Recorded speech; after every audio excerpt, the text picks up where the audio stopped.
I've been trying to make this video for the last 2.5 months. This is my third time recording this video in the last 2.5 months. It has been a struggle for me.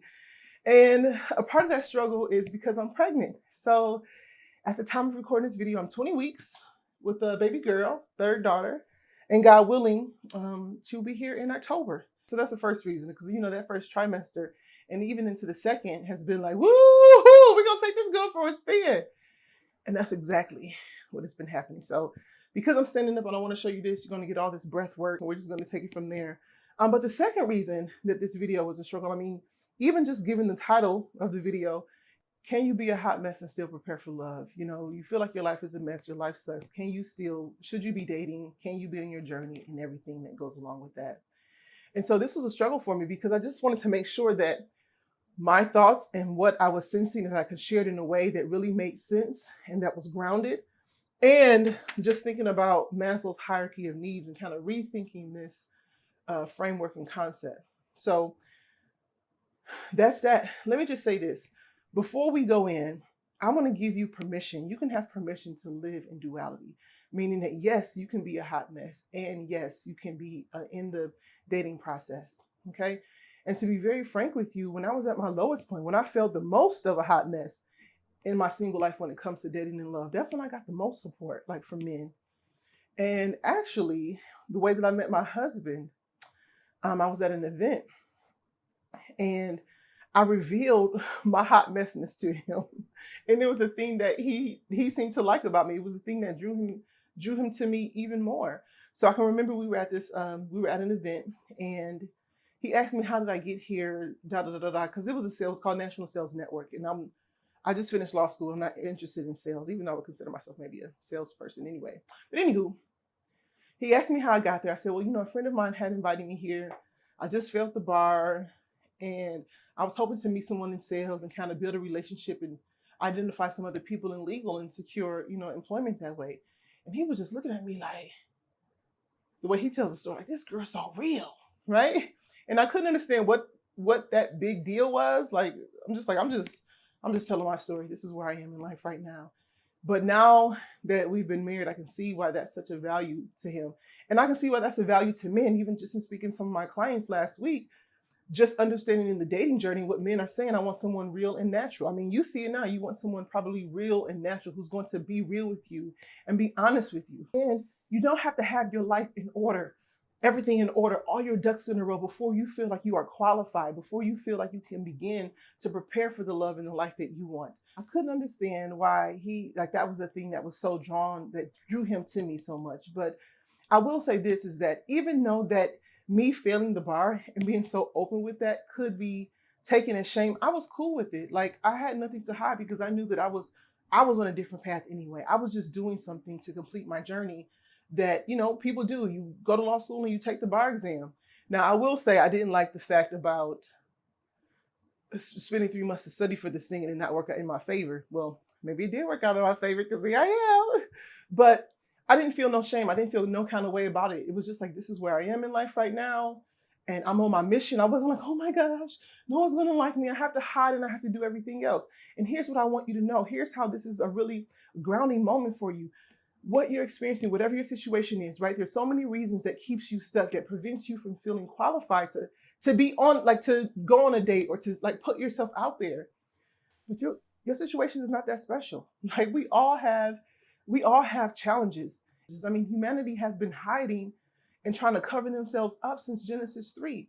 The Bible tells us when Adam and Eve ate the apple from the tree of the knowledge of good and evil, that they felt shame. And they covered themselves. They felt shame and they covered themselves. And I was reminded of this as I was listening to a podcast that I recommend, and I might link it below. It's called the Made in Myth podcast. And I think this was episode 5 or so. I don't know. But it's a podcast that I recommend. I'm very triggered by a lot of dating stuff, but this is something that I actually like. So yes. So when God went in the garden looking for Adam. Adam, where are you? Adam said, I was afraid because I was naked and I hid. Right? In that order. I was afraid because I was naked and I hid. Right? And it's, for me, feeling the bar, felt naked and exposed. But again, I had a reason to know that my life is so much more than this. I'm on a different journey. And I want you to feel the same way, because that nakedness can make you feel exposed and vulnerable, and wear your heart on the sleeve and allow yourself to be seen, but then you don't want to be seen. And I totally get that as well. But this is not a time to hide, right? And I'm telling you that because you're not alone, and your issues don't really disqualify you in terms of your money, your body, your level of education, those type of things I'm talking about. Bigger issues, we're not talking about that. But those are the things that can really disqualify you. And it's important to know this too, because again, you can live in that duality, because you have to remember that God doesn't call the qualified. He qualifies the call. So just like I did on my journey, right? Met a man who became my husband, building and growing together and becoming who I'm supposed to be in this life when I started. And it was just like, I don't know, maybe not. But if you have that inkling, know that your desire is spiritual in nature, okay? Know that your desire is spiritual in nature. Plus, a longing for a relationship is just a basic human need. It's a core human need. And so that's what we're going to get into this training right here. So this is Maslow's hierarchy of needs, if you're not familiar with it.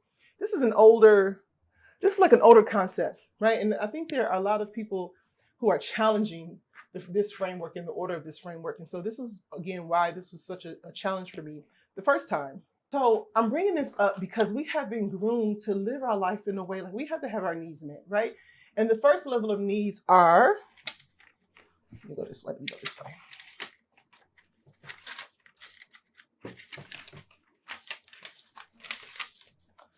Psychological needs. Our psychological needs are our basic needs: food, shelter, water, our bodies being able to excrete, sleep. Physiological, that's a psychological, I meant to say physiological needs. That's at the base level. The next level that Maslow says are safety needs. This is employment, personal security, property, good health, income, right? The challenge is that many of us have been groomed to feel like we have to have this next, because what's third, the next level of needs is love and belonging. Let me say this. Let me go here. After that, can you see that? I don't want you to see it. Hold on. I don't cover it up. Okay, so the next level is love and belonging. So physiological, food, shelter, water, sleep, safety needs, income, personal security, property, and then love and belonging. Family, romance, a sense of connection here. And many of us have been groomed to believe that we got to get this first. Like, you got to get your money, you got to get your property, you got to get the bag, you got to get your education and security. We've been taught that this is the thing that we really need to focus on. And this is where I was stuck, because it made me wonder, well, maybe we've been governing our lives out of order, right? Let me just go to the next one before I continue with that. Next one, esteem needs. This is status, respect, freedom. I wrote this down. And recognition. Status, respect, freedom, and recognition. And the last one is self-actualization. This is your growth peak. This is the desire to be the most that you can be, your most optimized self. As I was saying, we have governed our lives out of order.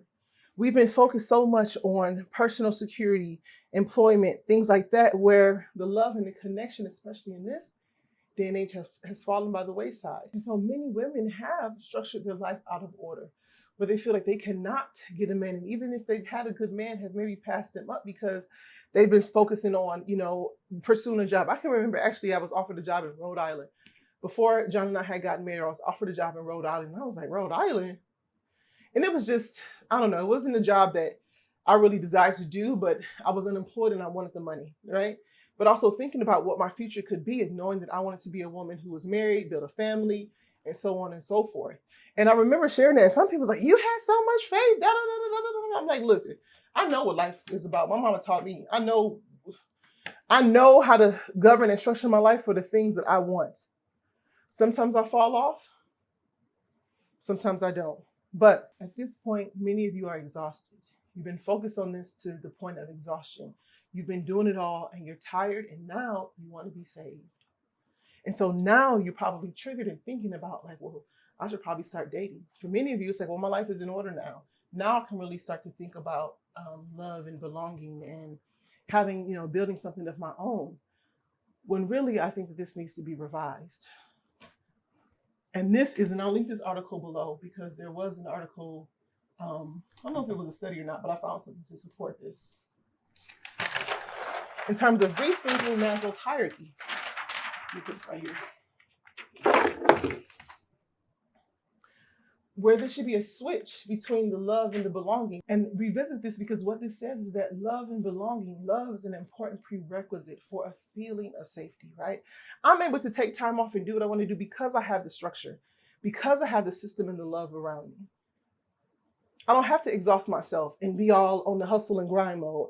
I want to chill. As a matter of fact, I just had a conversation with a woman yesterday who's 85. And she talked about how she became a nurse when she was 37. I said, well, what did you do before that? She was like, I was raising Herbert's kids. And I was like, she said, I had a social calendar. I did this and I did that. And as a mom of youngins, I can totally see that of life. Like, don't get me wrong, I like making my own money. But the culture of moms getting together, moms getting together, having social events for the kids, play dates, swim, tending to the home, like the traditional structure. This is why a part of feminine influence core values is being productively countercultural. So even as I was speaking to one of my clients, one of the things that was revealed was, she was wondering, could she date? Like, did she have time for it? Because her life was about sustaining herself. And so when I asked her, well, is there room for more? Well, what does that look like? Her fear was that she wouldn't have time to tend herself. She wakes up, she feeds her body well, she, exercises, she works, and she has her routine. But really, what we uncovered was that her ability to make room for more and to have that structure, to have that love is actually the thing that will sustain her. Not her doing this and doing that, right? Not just the regular maintenance, but coming from this inner place of joy and expansion. So I want to conclude this segment by saying, again, you can give yourself permission to live in duality, right? You can give yourself to be a hot mess and to move forward. I mean, if I'm in a season of ambivalence in my marriage, does that mean that I might make videos because I feel like, oh my gosh, I don't want to project all these fears. I don't want to do this. I might, do I not do that? Do I not progress in another area or move forward in one area of my life because this part feels like a hot mess? No, then that means I'm off of my mission. I'm not completing my own purpose and assignment. It's the same for you, okay?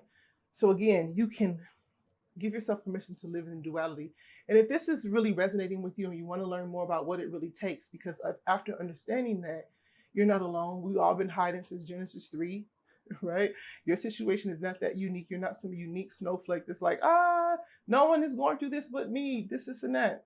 Everybody has their own situation. Everybody has their own level of hot messness. So if you're tired of feeling disqualified, if you're ready to step into the next level of you, if you're ready to prepare for the love and the life that you want, it starts with stepping into your own path. It starts with the feminine influence path to becoming. This is a proven process that I've developed in my decade of coaching women, right? And within that process are 6 skills, 6 key skills that every woman has to master in order to have what she wants in both love and life. If you want to learn more about what this path looks like and what it can do for you, I do have a complimentary training that you can go in the description box and get. It's called How to Get Anything You Want, especially for men. So if that appeals to you, go ahead and click the link below and take it from there.